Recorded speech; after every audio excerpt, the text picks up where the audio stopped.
Good morning, everyone. Today we're going to start looking at a particular sampling distribution, and this is going to be the sampling distribution for a proportion of a sample. And we're going to start off by looking at a simulation of Reese's Pieces. So let's go check it out. So if we take a sample of Reese's Pieces, what proportion of the candies will be orange? So there is a nice simulator here on rossmanchance.com. And suppose that a large bag of Reese's Pieces has 1,000 pieces. The manufacturer says that exactly 40% of the candies are orange. And we're going to select a sample of 50 pieces. And how many of those pieces are going to be orange?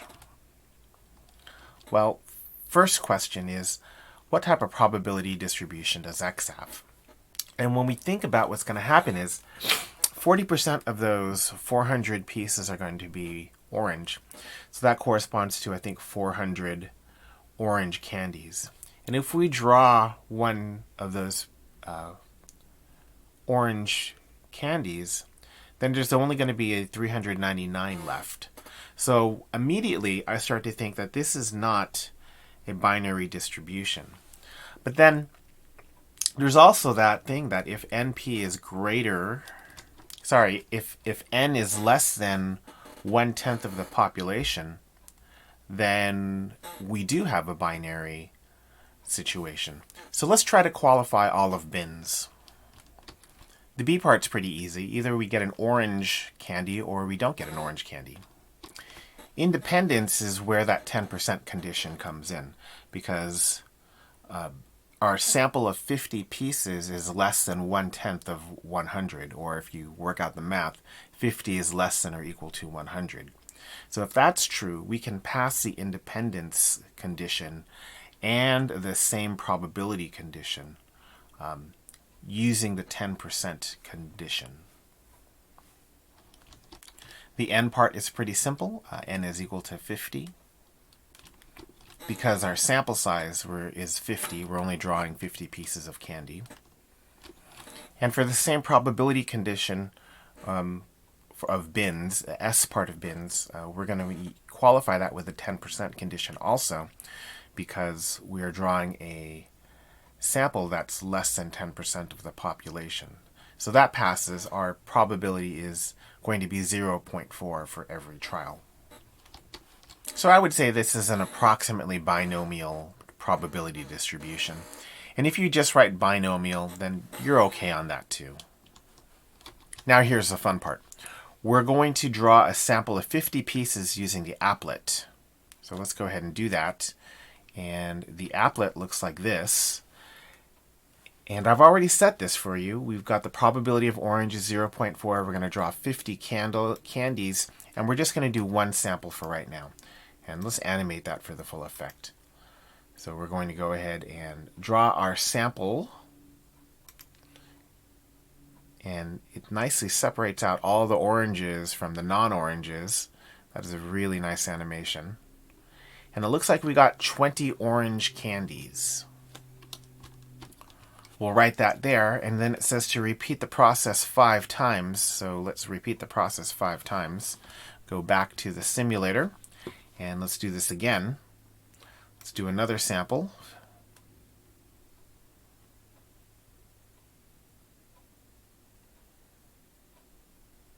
$17 that time. Okay, a couple more samples. Here's one more.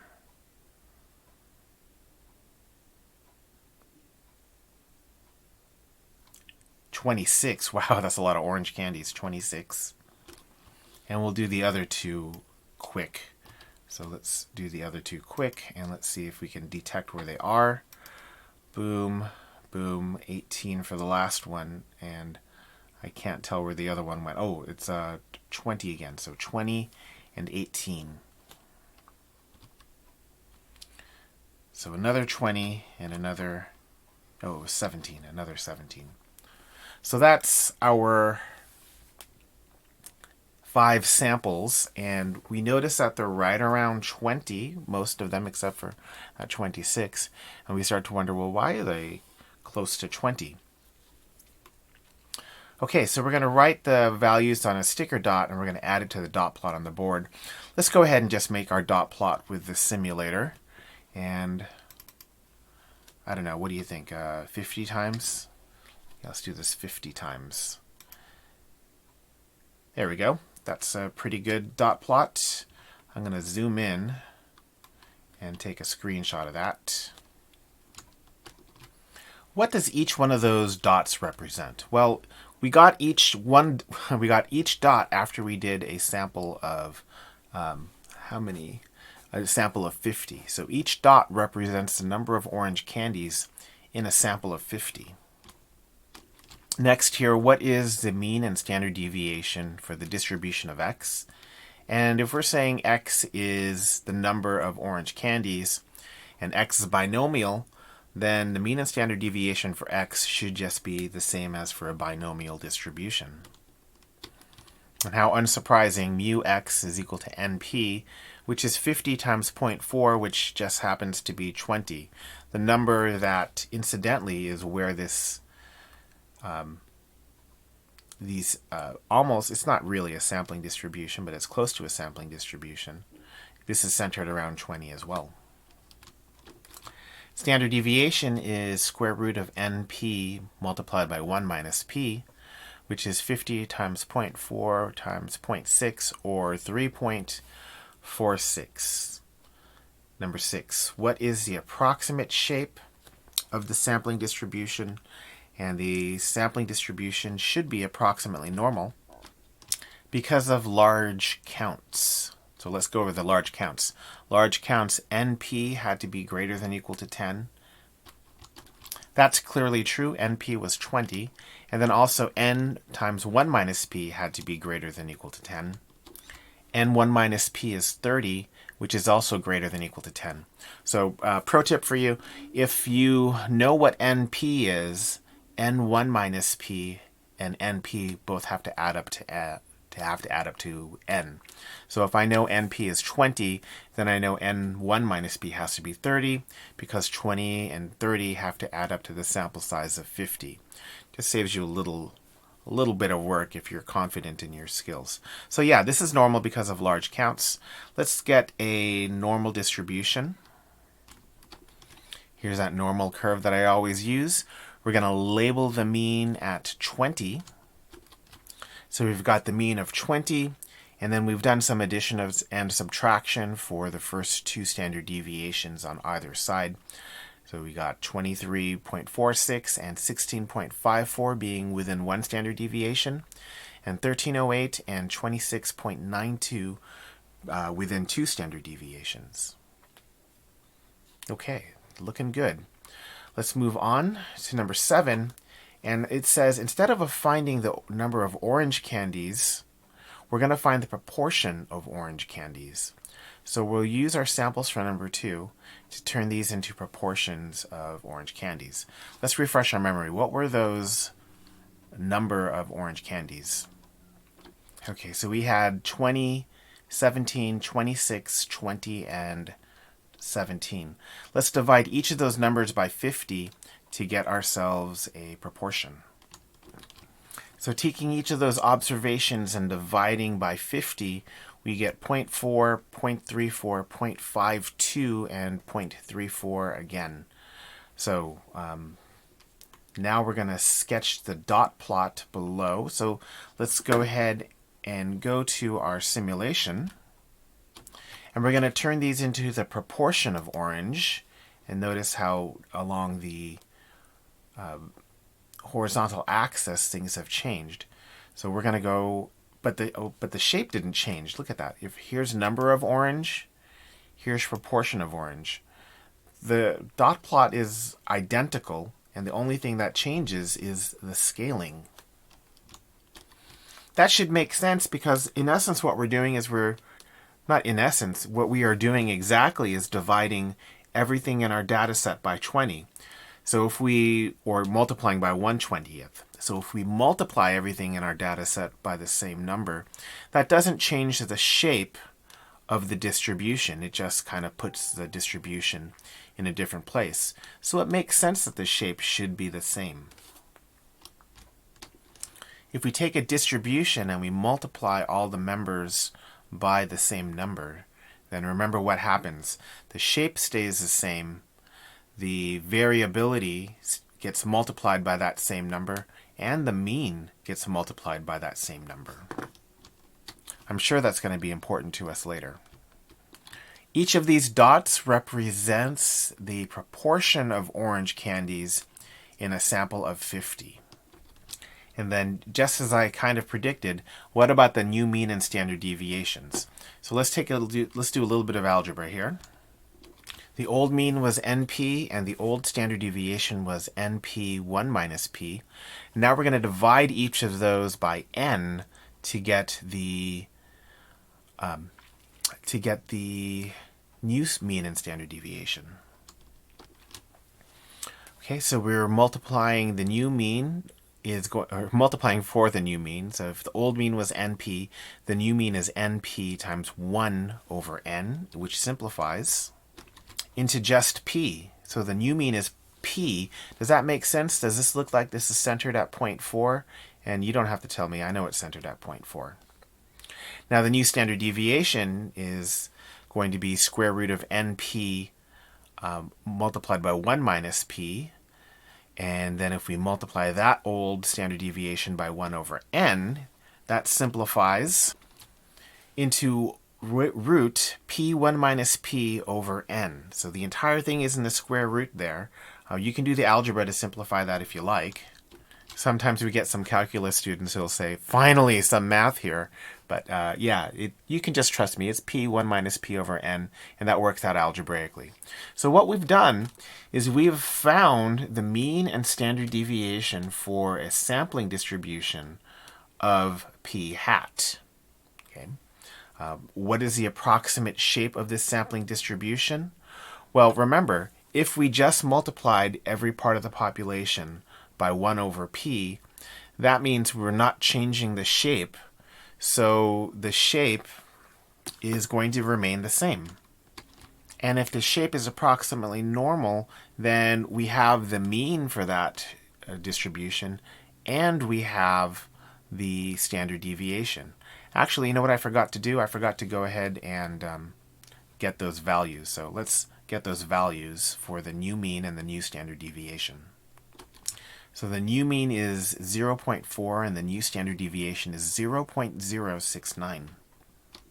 We're also going to bring up the new standard, this isn't new. This is just the normal curve that I always use. And we're going to label this with the correct notation. We've got a mean of 0.4 and a standard deviation of 0.069. And just like before, I'm going to label, this time I'm just going to do -1 and +1 standard deviations along with the mean. So one standard deviation is between 0.331 and 0.469.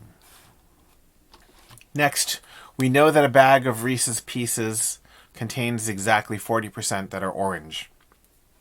If we take a random sample of 50, what's the probability that a sample proportion will be 50% or greater?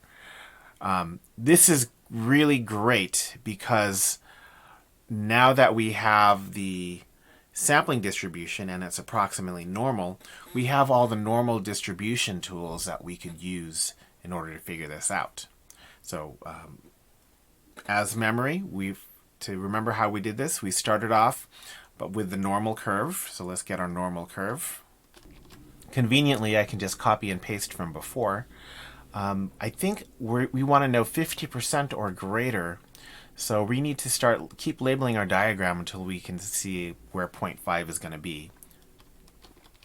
In our diagram here, we've got 0.538 as 2 standard deviations. So 0.5 should be somewhere between 1 and 2 standard deviations. And I don't know exactly where it is, but I'm going to draw it right in the middle as if I did know where it was right in the middle. and I'm going to label that 0.5. And we want to know 0.5 or greater, so we're going to shade greater than that. Okay. So those are our two. That's our normal curve. We know that we're looking at an area. If you're adept with your normal curve, you know that the area should be less than 0.16. Okay. Next, we're going to get our two equations that are important to us. First equation is for the z-score, and it's going to be 0.5, which is the number that we're interested in, minus the mean, which is 0.4, divided by the standard deviation of 0.069. Cool. That's a z-score of 1.449. Next, we're going to go to our probability statement. Grab your calculator and go to the distribution menu and look for normal CDF. The low is 1.449. The upper is going to be a big number in your calculator, which most of us put as 1E99. Since this is a z-score, we're going to use 0 and 1, and then we're going to paste it. And we get 0.0736. Now, alternatively, you could go to distribution, normal CDF, and you can put in the actual numbers, which we want to go from 0.5 to as high as it'll go, and as high as it'll go is 1, because a proportion can't be greater than 1. The mean was 0.4, and the standard deviation was 0.069, and we should get a number that's close to the number that hand, and yeah, that's really close, 0.0736. So we're going to write that down. Okay, 0.0736. The only thing that's left is for us to write a summary statement. So there is a 7.36% chance. There is a 7.36% chance that a sample of 50 Reese's Pieces contains more than 50% orange. Okay, so that is a real stats problem. It's a good one for us, okay? Don't forget, this is still a normal calculation, so you still need to do all of the work for a normal calculation. All right, let's get to our important ideas for 7.2. What do those look like? So we learned the mean and standard deviation for the sampling distribution of p hat, and that is the mean is p, and the standard deviation is the square root of p, 1 minus p over n. And this has to have the 10% condition met as well. Now, the sampling distribution is approximately normal if the large counts condition is true. And then for probability, we're going to use a normal distribution with z equals p hat minus p over root p, 1 minus p over n. So the major new notation here is mu sub p hat and sigma sub p hat. This signifies that we're looking at the mean and the standard deviation for p hats. What a surprise. Subscript p hat means you're looking at something for p hat, which is the sampling distribution. So we're going to use all of that stuff to do the next problems. Suppose that 75% of young adult internet users watch online videos. A polling organization contacts an SRS of 1,000 young adult internet users and calculates p hat for the sample that watches online videos. So I imagine that number has gone up from 75% whenever this poll was taken. So let's identify the mean of the sampling distribution for p hat. So the mean of the sampling distribution of p hat is equal to the same thing as the population proportion, which happened to be 0.75. How about the standard deviation? Well, first of all, let's check the 10% condition. 10n is equal to, what, 10,000? Okay, so are there less than 10,000 young adult internet users? Yes. So there are, we can say 10 times n is equal to, no, let's do it the other way. N is less than 0.1 n. So there are, let's say 1,000 is less than the number of young adult internet users. So that's a 10% condition, and let's figure out the standard deviation here. So sigma of p hat is going to be equal to the square root of p, 0.75, multiplied by 1 minus p, which is 0.25, divided by 1,000, which is equal to 0.014.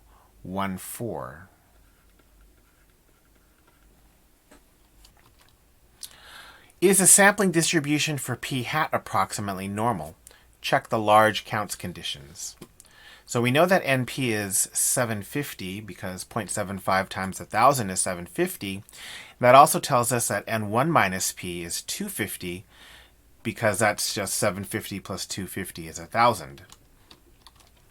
So the large counts condition is met. So yes, approximately normal. Number 4. Check the probability that a random sample of 1,000 young adults will give a result within 2 percentage points of the mean. Of the true value. So basically, we want to know what's the probability that our p hat, the sample probability, is going to be between 0.73 and 0.77. That's within 2 percentage points. And if we already know that the shape is approximately normal, then we can use normal probability. Start by looking at the normal curve. Here I've labeled the center 0.75, and I've labeled 2 standard deviations to the left and to the right. You just got to keep going far enough until you've cleared 0.73 and you've cleared 0.77.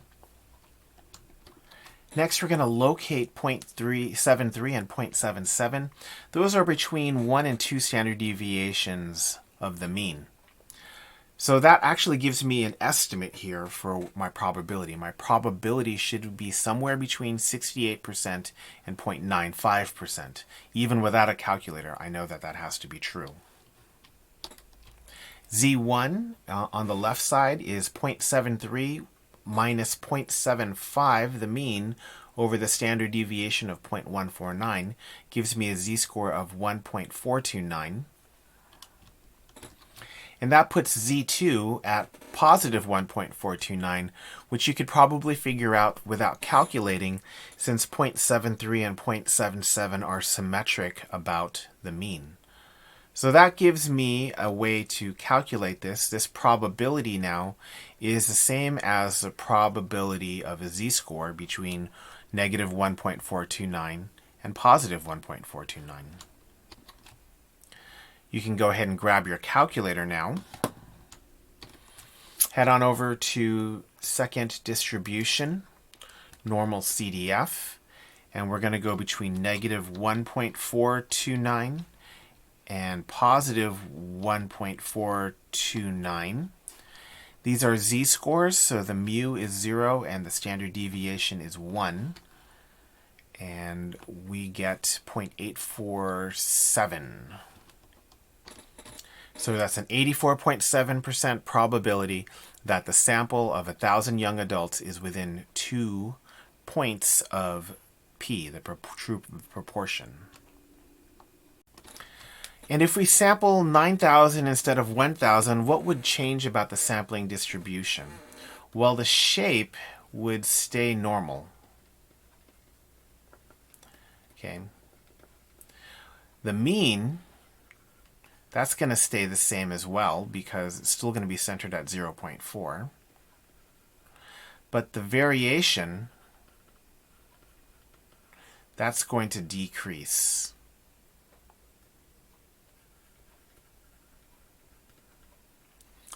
So let's see what's going to happen to that. Let's see. the standard deviation before was 0.014. The new standard deviation, that's going to be equal to the square root of, and I didn't give myself enough room here. Well, that's 0.00456. And there should be a relation between these two. And it is this. If the old variance was 0.014 squared, the new variance, that's going to be 0.014 over 3 squared, or maybe we should say the new standard deviation is 1/3 the old standard deviation. And this is because the n in the standard deviation formula, let's go to the box again, the n in the standard deviation formula is in the denominator. So if we triple that size, then, or if we multiply that size by 9, then let's just do it. Square root of p 1 minus p over 9n, that's going to be equal to square root of p 1 minus p over 3 squared times n. And you can see that that 3 squared is going to kind of escape from this standard deviation formula. So it's 1/3 the old standard deviation. That's the old standard deviation right there. So the standard deviation works in an inverse square root. So it's 1/3 the old standard deviation. So it's a nice long one today. I'm looking at 27 minutes on my clock. And this was a really big step here for us in looking at sampling distributions. So we'll see you next time. Have a good one.